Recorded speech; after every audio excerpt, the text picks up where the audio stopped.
Hi mga kaibigan. Um, Umaga na naman.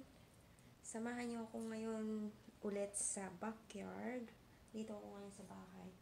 So, samahan niyo ako dun sa backyard. Papakita ko sa inyo yung sitaw. Sitaw na tanim ko dito sa my front yard. Yan.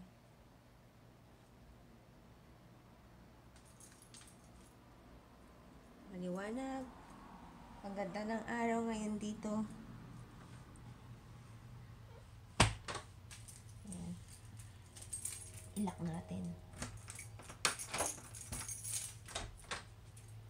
Para mas safe. Ayan.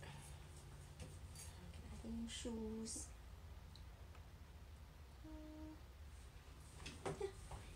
Kita ko yung sapatos ko. Butas siya. Pero gusto ko pa rin siyang gamitin. Yan. Kumbaga, hindi naman natin kailangan yung magandang sapatos, di ba? Yan.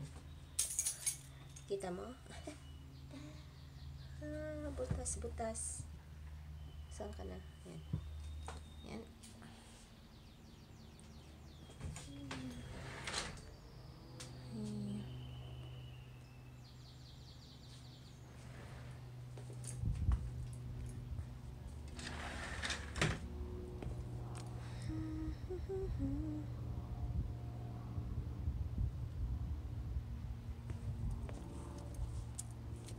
Ayan yung sitaw sa may